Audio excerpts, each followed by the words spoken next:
Welcome back to Learn Your Stripes. I'm Ryan Guillory.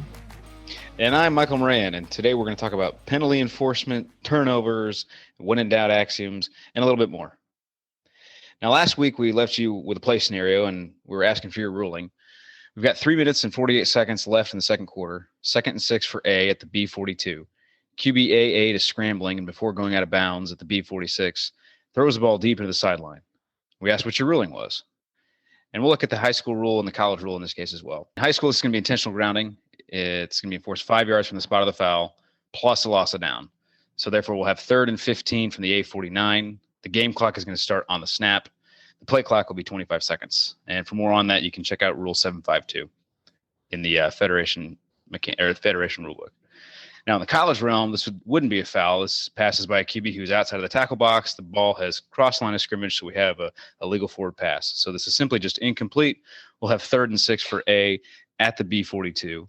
The game clock is going to start on the snap because of the incomplete pass, and we'll have a 40-second play clock. We're debuting a new segment for corrections from prior episodes this week.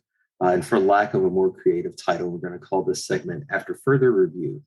So after further review this week, we're thinking back to last week when we discussed pregame procedures. Afterward, we learned that with the script that we're supposed to follow this year, that the entire crew should introduce themselves to both head coaches as a crew before the pregame meeting and before inspecting the field. So we just wanted to make note of that as an addition to what we discussed last week for pregame mechanics, so that this week and going forward, you can be certain to do so before breaking into the field inspection and pregame meetings with the coaches. Absolutely. I think it's really important that both coaches just see, a face for everybody and get to meet all 5 of us and just kind of build that rapport before the game gets going. Right. And Michael and I also wanted to note, obviously, we've just gotten through week 1 of our high school season. The college season's about upon us. We'll be week 2 of high school this week. We both follow a strict policy of not posting about or discussing games that we either have worked or are about to work on social media or any other sort of platform. There's a lot of reasons for it, but at the heart of it, there's just too much that can go wrong from doing so. If you post this on Facebook, does a buddy with ties to one of the schools make a comment? Does someone from the other school see it? It's just not an appropriate thing to do. A few likes on Facebook, a few faves on Twitter, if that's what they're still called, just is not worth the appearance of some impropriety there. For that reason, we're never going to discuss specifics of a game we've worked or will be working on here. So tonight, you're not going to hear us discuss our game from this past week. Now, the flip side of that, though, is that if we have an interesting play that occurs in a game, whether that involves a rule or a mechanic that we think is worth discussing and is worth pondering for your games, then we'll discuss a specific play or a specific mechanic without necessarily identifying the game that we've had. We think that there's some advantage to doing that.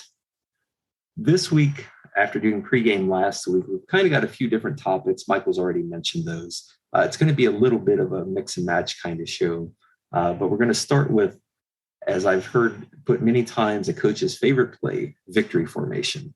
Michael, what's the manual say about victory formation? I think it's one of the favorites. Like you said, for coach, usually it means you're going to walk away with a W. So when the manual talks about victory formation, we're trying to find a consistent approach to a common situation, whether it's at the end of the first half or even at the end of the game. Just preparing for ultimately what the team is doing is taking a knee and running out the clock. Usually A is going to alter their formation. They're going to be packed in tight. Splits will be very narrow. We'll have several players in the backfield. No more than 4, obviously, but usually there's somebody deep just in case something were to go crazy. And oftentimes the coach or the team captain will say that they're just going to take a knee to run the clock out. And usually this is going to happen when Team A is up by effectively more than 2 scores, and they can take a knee or 2 or even 3 and run out the remaining time on the clock. So if Team A is going to indicate that they're going to take that knee, the U and the R are going to get right in the middle of the action and instruct all the players that everything's over right after the snap. The play's going to be dead immediately. Avoid all contact and avoid any foul or possible personal foul or flagrant foul that might end in a disqualification and subsequently have to sit out for the next game. The offensive team does declare that they're going to take a victory formation and take a knee, and then they run any sort of offensive play. The officials can then have the jurisdiction to call this an unfair act under Rule 931, and R can then enforce any penalty that would be equitable for the circumstances. However, if the snap is muffed, then anything goes. So they don't get off scot-free and can do anything they want. It still has to be a properly executed snap, getting it back to the quarterback and then taking that knee. But the purpose here is player safety and making sure there's no cheap shots. That's really what we're looking out for. In some cases, replaying the down at a previous spot and resetting the game clock may be adequate if there is some trickery going on by A for that penalty enforced by R. And of course, Team B can obviously decline that penalty and accept the result of the play. For example, if we have a fumble or an interception or something like that, just something to be aware of. So even if A comes out, fakes a knee and attempts to throw the ball deep, avoid blowing your whistle or killing the play. Let the play happen and then give B those options to see how they want to handle that. So. All right, at this point, we're going to discuss changes of possessions or turnovers. Now, the manual states that on a change of possession, the line judge should wait for our signal before directing the line to game crew to move. Maybe I'm just misreading this, but it's not clear to me whether this is intended to say that that's what the headlinesman should do or what. But regardless, the wings will move the line to game crew once it's established who has possession and where the first down, the next snap will take place. It also tells us that we can now start a series on a change of possession on a whole yard line, unless the spot is inside of either 20-yard line. On a change of possession, of course, just as in the past, the line judge or the headlinesman should get the appropriate ball in play. According to the manual, we don't need to keep the old ball at the dead ball spot until the new ball's in play, unless the ball is going over on downs. We just need the covering official to announce the dead ball spot to the umpire, who will then place the new ball there. If the ball does go over because the line to gain has not been made after a fourth down, though, we should keep the old ball in the field until the new ball can be brought in and they are switched out. On a change of possession, the referee is responsible for action against the quarterback. That's pretty common sense to all of us because on those plays, the quarterback can often be a target. Absolutely. And on a change of possession, the manual instructs that all officials, all 5 of us, should give the stop clock signal twice. That's change of possession or turnover. How do we end the period, Michael? We're talking about ending the period. We'll look at the first and third period first. So depending upon what field you're on, a lot of fields around the state have obviously 1 clock. Some are fortunate enough to have 2. So in a pregame, maybe you can talk about who's going to be primarily responsible for the clock there. I know in our crew, we usually designate our back judge to handle those responsibilities. But if you're not lucky enough to have 2 clocks in the field, your referee may have to be looking at the clock from time to time. So whoever's kind of facing there, once the ball is ready for play and we've got time winding down in the first or third period, that either the R or the B needs to be aware of what's going on. If the ball snapped after the period expires, we need to all get on our whistle and shut the play down and make sure nothing else happens. There's no cheap shots or any extracurriculars going on. So when that period ends, everyone should look around, make sure there's no foul, no obvious timing error. Did the clock run? Did it not run? And make sure there's no conference going on that the coach needs to have with the referee or just anything unusual happens. R is going to hold the ball over their head just to signify that the period is over. R and U are going to get together. We're going to agree on the down and distance and where the position of the ball is at the time. And they're going to take a quick second to confirm the number of timeouts for both teams. And at that point, move to the succeeding spot, which will be on the other end of the field there. And I think it's important here to move with some pace, jog and hustle and get down and make us as a crew look good. Once there, R can make sure the ball's in the right spot, make sure the line of game looks correct, and the officials for the remaining crew are in proper place and ready to go when the clock is ready to go. At that point, sound the whistle and put the ball in play. At this point, the H2 as well is going to be on the sideline. He's going to gather with his chain crew, look for the down distance, also where the clip is. That's going to be important, whether it's on the backside, the front side, hopefully not in the middle of the line there. And at that point, we'll take the chains, we'll move them down, reverse the end of the field. And once he's set the ball, H can then mark the box, make sure we got the down, the distance, all in conjunction with each other. H is going to say, hey, the chains are set, the box is set, signal that to the referee, and then we're ready to go. Ryan, what's going on the other sideline? Well, as with the timeout, the line judge watches their team and assumes the normal timeout procedures. The line judge then moves down the sideline to the succeeding spot and should be there before the umpire arrives at that spot with the ball. The line judge also signals readiness by signaling the down number. As you discussed already, Michael, if the back judge is facing the game clock, then it's the back judge instead of the referee who determines whether time has expired prior to the snap. During the intermission between the period, the back judge is to observe the team on the headlinesman's sideline and assumes normal timeout responsibility. The back judge then jogs to the succeeding position, times a 60-second interval for intermission between periods, and notifies the referee when 45 seconds have elapsed, and again at 60 seconds.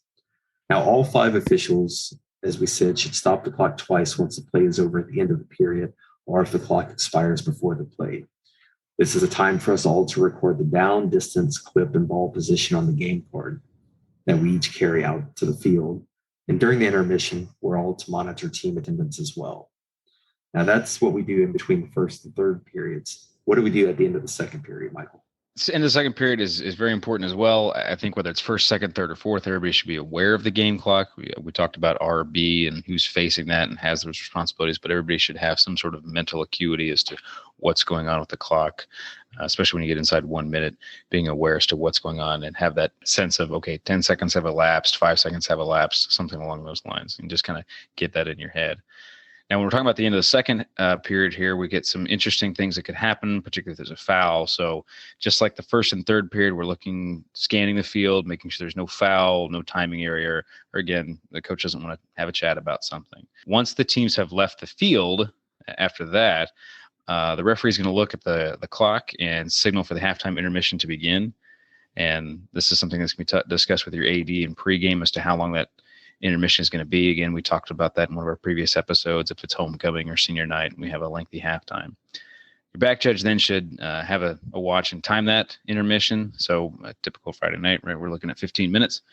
That way you can go as a crew back to your locker room or wherever the host school has you for the halftime period, and you can regroup, hydrate, take a snack. But then we want to make sure we're back on the field on time. So if it's possible, try to get the second half choices from your coach. If somebody deferred or if somebody's receiving or who's getting the ball or which way they want to kick to start the second half, try to have those options ready because it'll just help the game flow better. It's important too to leave the field as a crew. We go on as a crew, we come off as a crew. Leave nobody behind, and that way we're all together and looking out for each other. The crew should then return to the field 5 minutes prior to the second half beginning. Again, just making sure we're in control, we're managing the game, don't let the game manage us.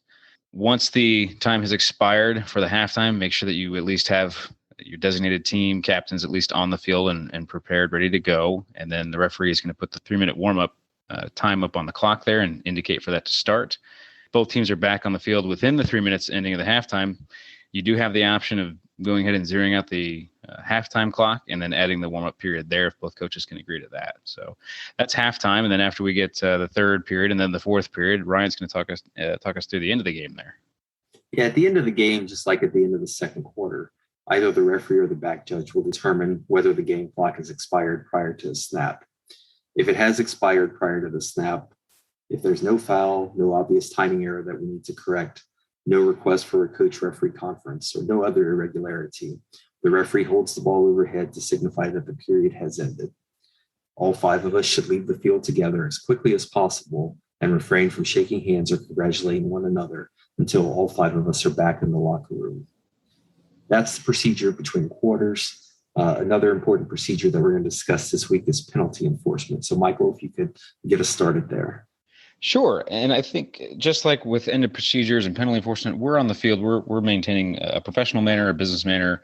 And like Ryan talked about, don't high five or, smile or anything like that until you're kind of back in the locker room, just so there's no unintended bias or unintended consequences from that. So if you do have a foul on a play and you do have to go report a penalty, we kind of have a phrase on our crew, see everything you call, don't call everything you see. That might be one that other crews share as well, but it's important in our role is to manage the game effectively and efficiently. But just because you're the one calling, you're not the official calling the foul doesn't mean you're off the hook. You're still responsible for doing something. And we kind of pride ourselves on our crew as to knowing the enforcement for all fouls as if we had called it, just so everyone can be in the same mentality and the same mindset. So all right, so we've thrown a flag. You're heading into your referee, and it's time to report that foul. Maybe it's the first foul you've ever thrown. Maybe it's the 100th foul you've ever thrown, but it's always important to get in there at the same mindset.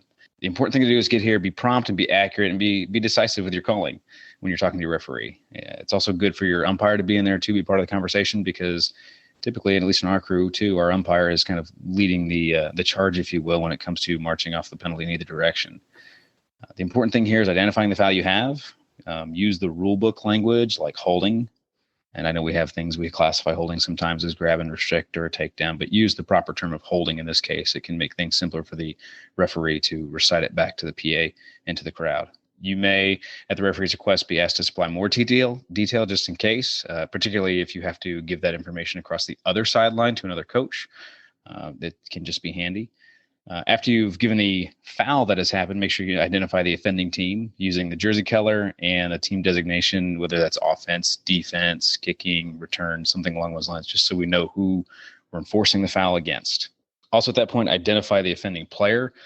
Ideally, in most scenarios, you're trying to get a number, because when you go back to your sideline as a wing, the coach is going to look at you, and Ryan and I both know this, what number?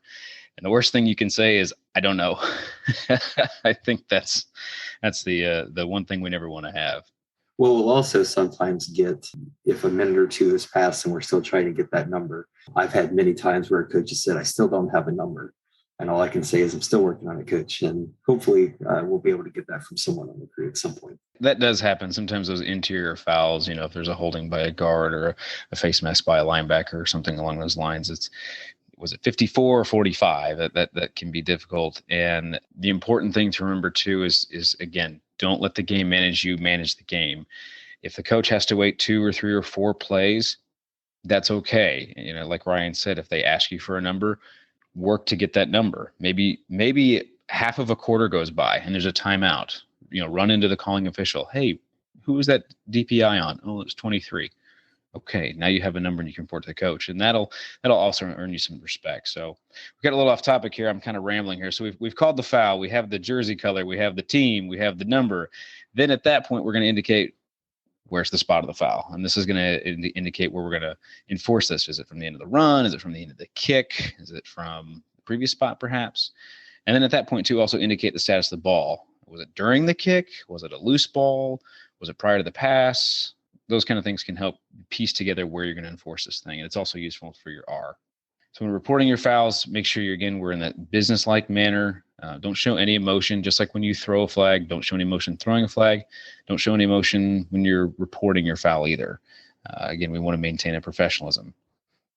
Now, there's things like pre-snap fouls we have, false starts or encroachments, delay games. They're pretty obvious. Everybody kind of sees those. And we want to try to kind of quickly move through those. Don't rush, but get through them with a quick manner. If the right tackle false starts and everybody sees it because he went on 1 when they're supposed to go on 2, we know what happened. Report the foul and let's enforce it and move on. Now, Ryan and I have something that we have happen a lot of times. If there's a line of scrimmage foul, we might both have a flag. I think we've had that happen at a game or two, Ryan, probably. It's important that you and I kind of get together and talk about what we have first, right? Yeah, but we also follow, and we're certainly not unique in doing this, but if we've got a false start or an offsides, we'll put the flag. If it's on the offense, we'll put the flag on the offensive side of the line of scrimmage. If it's on the defense, we'll put it on that side.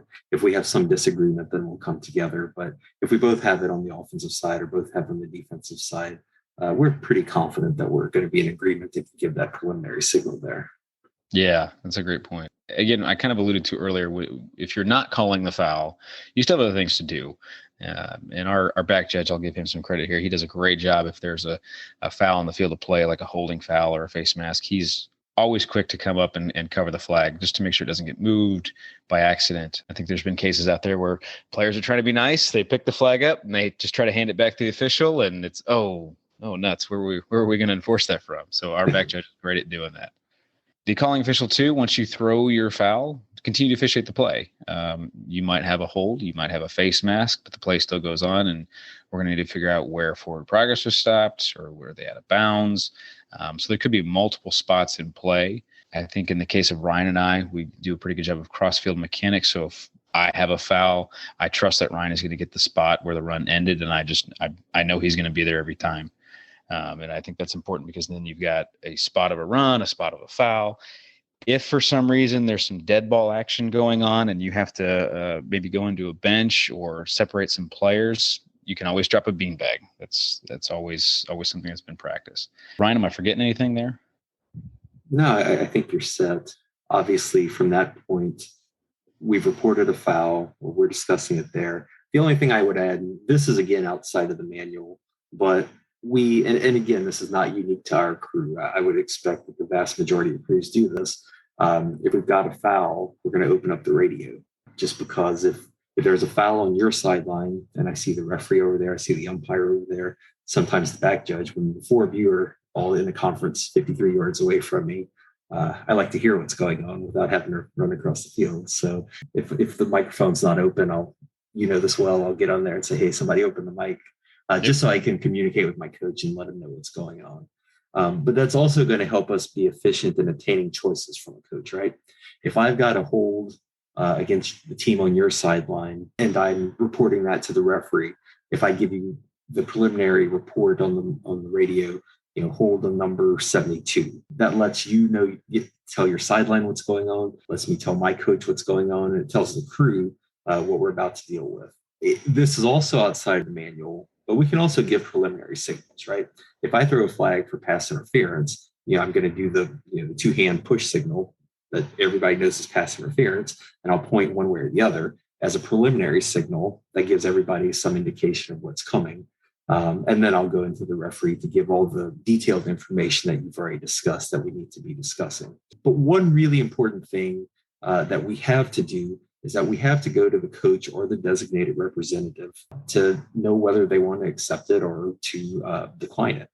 I've tried over the years, I've made some assumptions where I've thought, well, they're certainly going to decline this and go to fourth down, or they're certainly going to accept this. And I've been wrong more times than I care to count. So perhaps it's wisdom, perhaps it's just getting older, but I don't try to make any assumptions anymore. I know that analytics are certainly a part of this, and that's well beyond my knowledge. So, if 4th and 6 is less desirable than 3rd and 17, then, sometimes they'll accept that hold and we'll play on. So we need to let the coaches know what's called, try to get that number to the coach and give them the options of if they're going to accept it or decline it, what the result's going to be, what the clock status is going to look like, any special enforcements that may come from that.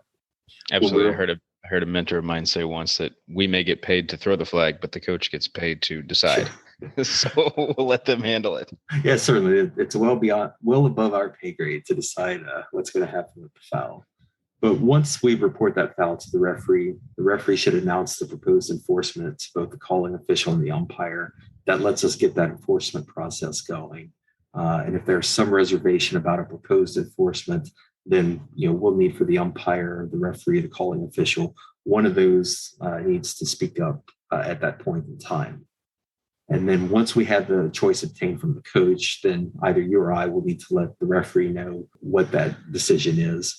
If it's an unusual choice, just make sure that they understood the options that we were giving them. I'm not trying to persuade the coach to do one thing or the other. Like I said, there's sometimes it's accepted or declined that is somewhat surprising to me. I'm not going to try to persuade. I just want to make sure they know what their options are so they know what they can do, accepting it or declining it. But once we know what that decision is, then it's time for us to administer the penalty, as long as it was accepted, of course. The referee will give a preliminary signal to the press box. We don't have to give a preliminary signal on pre-snap line of scrimmage fouls or on delay of game fouls. Those are obvious. We can just make that call. But once we have the choice from the offended team, the referee will verbally repeat the enforcement to the umpire, as well as the down, distance, and clock status. The referee will then give a signal to the press box while the umpire walks off the penalty yardage with the headline judge.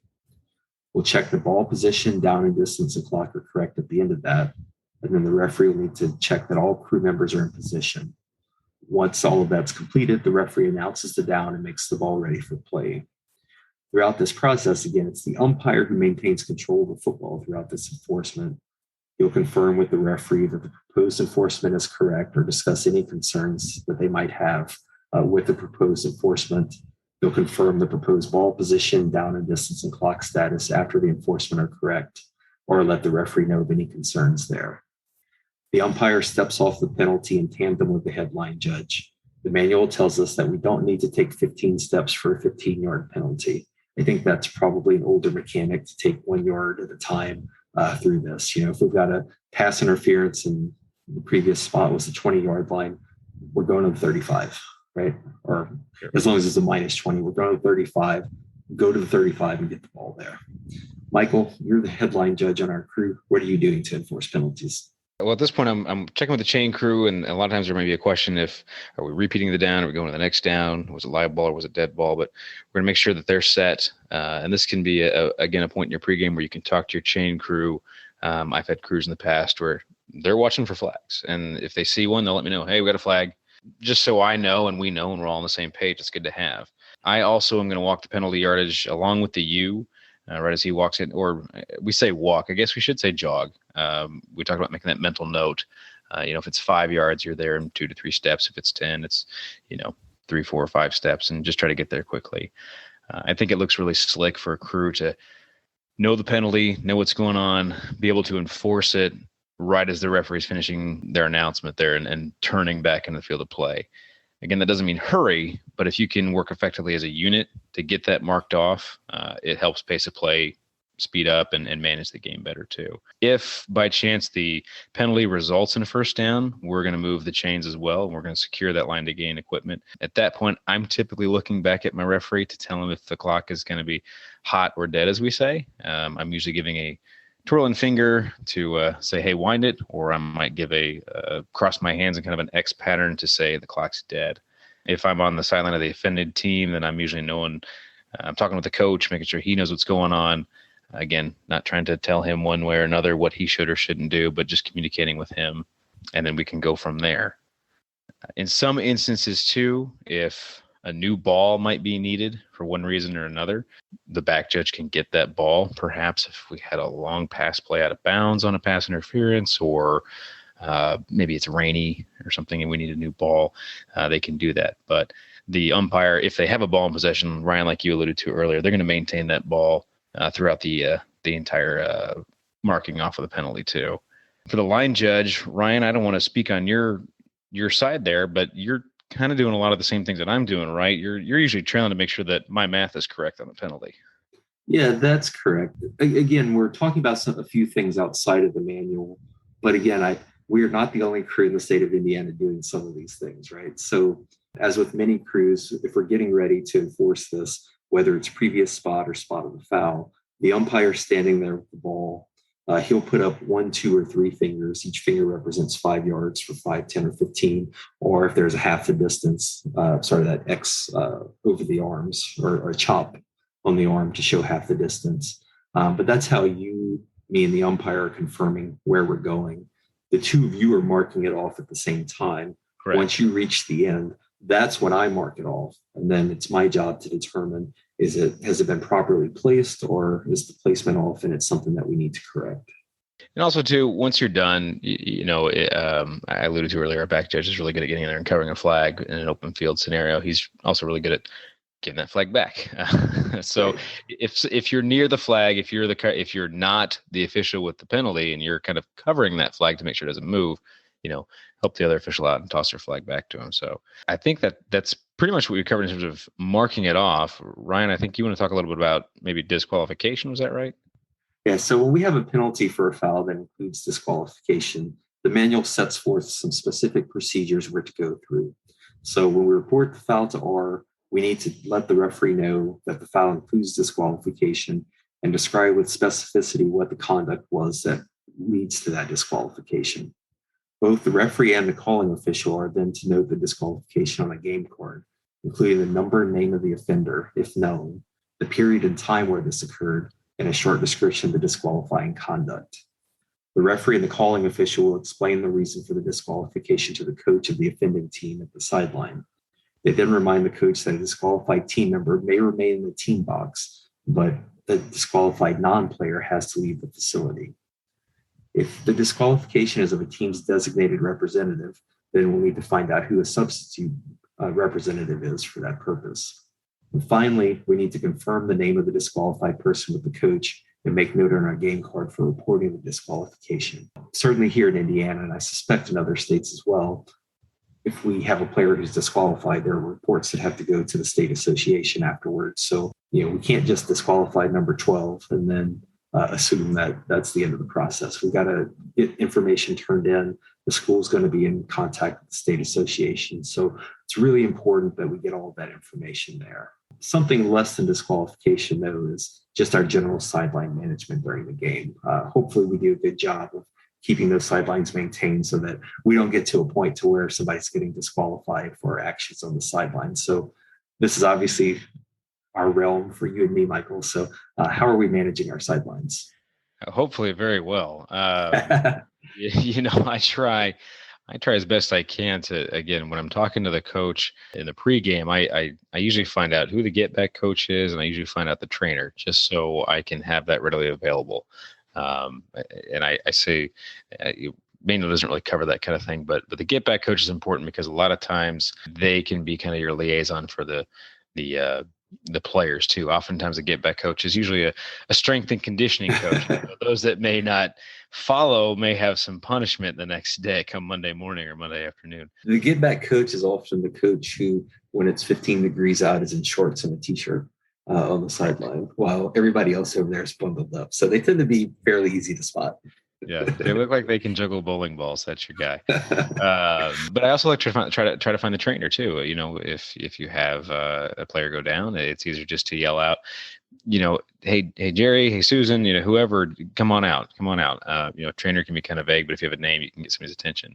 I also try to meet the trainer too and just introduce myself. And I usually joke that hopefully this is the first and last time I have to talk to them that night, because we don't want to have injuries. So, and that, getting back to the sidelines, that's the important part of here, of having that sideline. We talked a lot about working in the back of the white to try to keep everybody back behind you. We're trying to ultimately prevent ourselves from being injured. We need to have the freedom to move, and we don't want to be running into coaches or players, and it's unnecessary, and it can make the game sloppy. I think for some of us, or those of you that have gotten to work, state championships, or maybe some TV games, again, that's always fun if you've ever been a part of that. It looks a lot cleaner on TV if we can keep the sideline clear, and again, it's just safer. We're not always looking down the field, so we may not know what's coming, so it's important to have that. Unfortunately, sometimes you don't have everybody kind of, playing by the rules. The manual does talk about some guidelines on when to enforce sideline management, and there's several of those listed out there. I won't go through all of them, but kind of back to our penalty enforcement, there is a penalty for sideline management. And Ryan, do you want to walk us through what's going on with those? Yeah, before I get into the actual penalty, though, I just want to emphasize that this is another area where preventative officiating goes a long way, right? I do not want the first time I see a coach put their toes in the white, I don't want to have a flag on the field, right? I'm going to talk to that get back coach. I'm going to say, and I have found 99+% of the time, if I just say before a play, everyone behind the white, I will usually have at least one or two coaches who is then yelling down the sideline for everybody to get back. So again, it's preventive officiating. Like you said, it's for our safety, as well as the safety of the coaches and the players.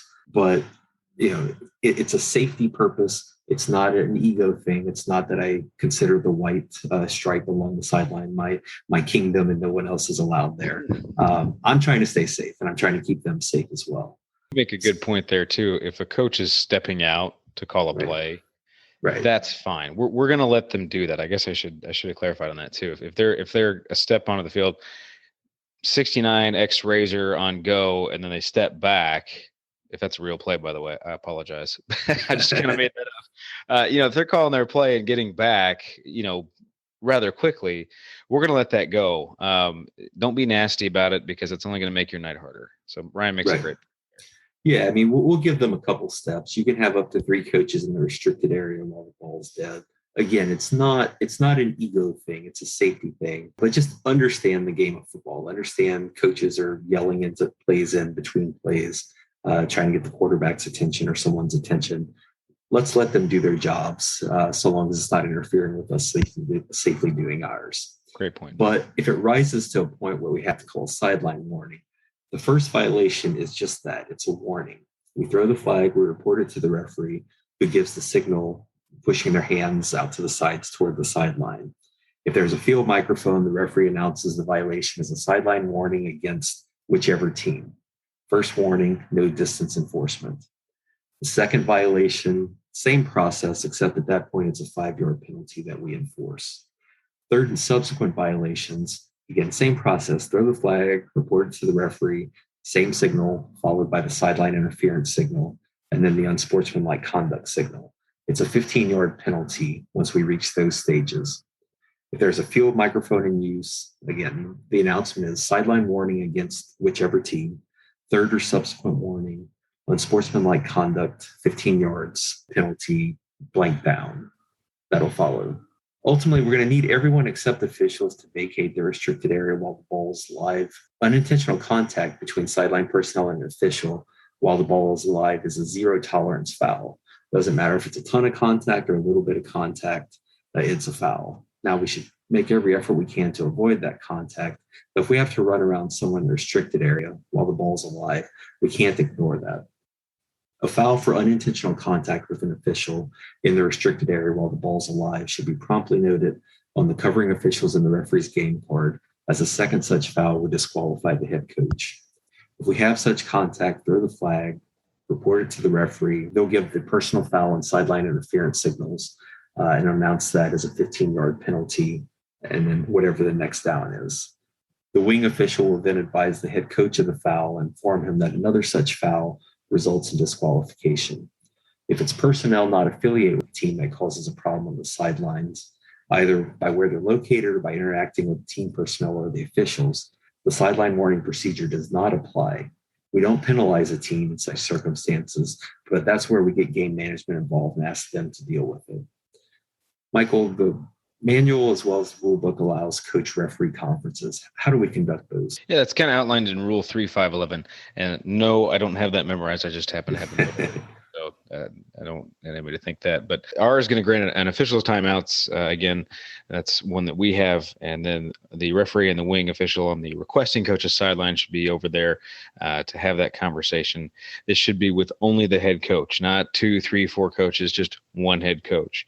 And we can do that right in front of the team box if we need to. The other officials that aren't involved should be kind of keeping players back and out of the way while the conference can go on. That way there's no other interactions or interference like that. Once the conference has ended and the ruling's not changed, the requesting team is going to be charged with a timeout.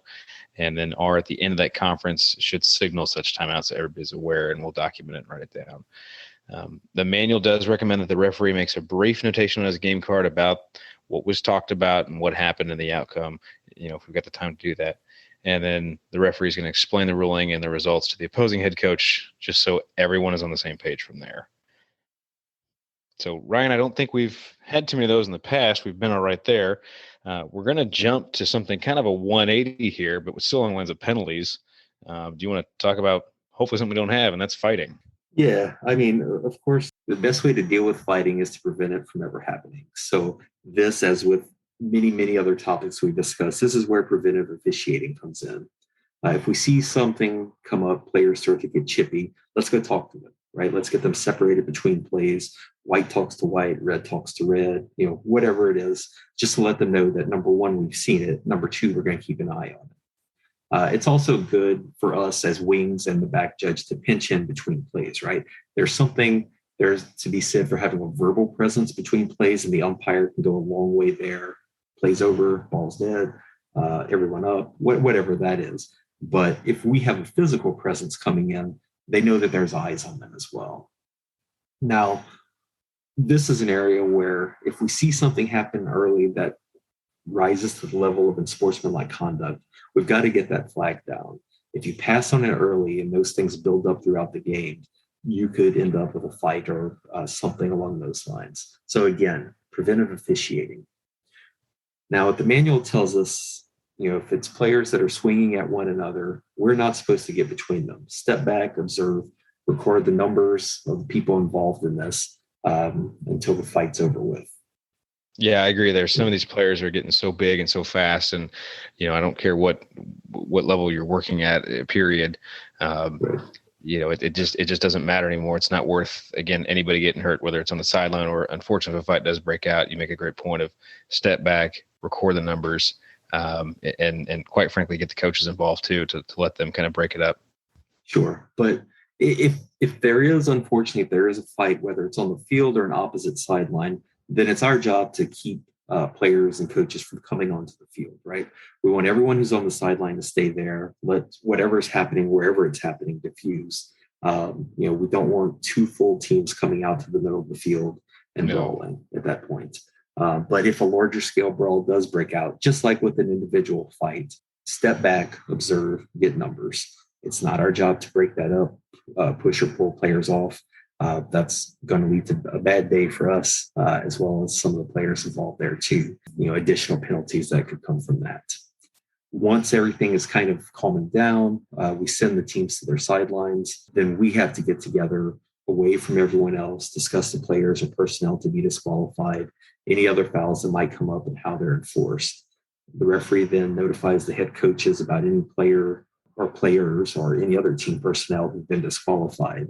And the wings on the sideline should accompany the referee when he does this. Again, we have to make a record of this. We've got to report this after the game to our state association. I assume that's universal throughout the country, most likely. But the manual does tell us how to make that report. It's important for us after the game to make sure that report is sent either via email or text the night of the game to the state association. So that's fighting. Hopefully you don't have that this year or ever, but that's how we deal with it according to the manual. One other thing we wanted to cover tonight are those when in doubt axioms that really help us out in officiating. And Michael's going to do a great job of covering some of these. Well, I appreciate that. These are designed not necessarily to replace any mechanics or substitute getting, if you're out of position, be in the right position, move down the field, be where you need to be. But there are just tight plays that happen, and you need to be prepared. I will say, if you are the covering official, this kind of falls on your shoulders. If you're not the covering official, you're allowed to have an opinion, but the axioms don't apply in the same way. If you have information that you want to provide to a covering official, that's quite all right. But these aren't to be used in that kind of sense. So from a football standpoint, there's game management axioms, and then we'll talk about foul axioms a little bit later on here. And I'll just run through a couple. The manual has several, but when in doubt, the player's in bounds. When in doubt, when the punt or kickoff is near the goal line, it's a touchback. When in doubt, if a kickoff or punt or pass is untouched, then we're going to say it's untouched. If we're in doubt that the pass was thrown from in or behind the neutral zone and it's forward, we're going to put it forward. If we're in doubt of whether or not a pass was followed by a loss of possession, whether it's a fumble or an incomplete pass, we're going to lean towards an incomplete pass. If we're in doubt whether or not the pass was near the ground, then we're going to come up with a catch unless we have any other reason to think so. These are some of those that just kind of come into play more often than you think. And if you kind of take the time to study these, they do tend to help you make better decisions on the field. And again, the primary reason, the driving force behind these is to just help the game manage itself and be more efficient in our officiating processes. So that's kind of the football and the playing. Ryan, do you want to jump in there with anything? Yeah. The purpose of these is just that in 5-person mechanics, there are holes in the field, right? We can do our best, but there are things that are just hard to see when you've only got 5 officials. So these axioms give us, some when in doubt. This is what your ruling should be. Michael discussed some when in doubts with plays. We have some for fouls as well. When in doubt, it's roughing, not running into the kicker. If we have a face mask, when in doubt, it's a personal foul, not an incidental face mask. When in doubt, a kicker bat was accidental, not intentional. If we have movement, that constitutes a legal motion, a legal shift, or a false start. When in doubt, it's a false start. Shut down the play. When in doubt, when a safety foul is involved, such as clipping, a chop block, blocking below the waist, a face mask, a blindside block, any roughing or helmet contact fouls, the contact is a foul. When in doubt, the action of a K player is kick catching interference. And when in doubt, the passer has not grounded the ball. All great points. And again, just things that we can use to help make our game more efficient and make ourselves better. I think the important thing here too is, again, don't rely on these and try to use it as a cheat code, but use them to kind of strengthen your game. Correct. Yeah, they're an aid, right? If you have actual information, if you've observed something, then go with your call. Don't fall back to the when in doubts. But if there's when in doubt is exactly what it sounds like. When you're in doubt, go with the axioms there. I know that's a lot of information. We sort of mixed and matched quite a few things this week, but we appreciate you for joining us once again for another episode of Learn Your Stripes. We'll be back next week where we'll discuss pre-snap procedures and some scrimmage plays, as well as many more items. For now, though, we're going to leave you with another play to consider. All right, we have 10 minutes and 37 seconds left in the third quarter. With 3rd and 20 for Team A at the A25. QB A3 throws a forward pass to A87, who is interfered with by B39 at the A38. The pass falls incomplete. Now, in high school rules, what's the enforcement of this defensive pass interference? What will the down and distance be after the enforcement? What's the game clock status? And what's the play clock status? And to take it a little step further, for those of you that work college, what are the college rules concerning this DPI penalty? What's the down and distance after the enforcement? What is the game clock and play clock status? We'll discuss that play at the start of our next episode. In the meantime, if you want to let us know what your ruling would be, or if you have any questions or feel we made a mistake that we'll need to discuss in our new After Further Review segment, please email us at learnyourstripes@gmail.com. You can find episodes or obtain an RSS link to directly download all episodes into your podcast app of choice at learnyourstripespodcast.com.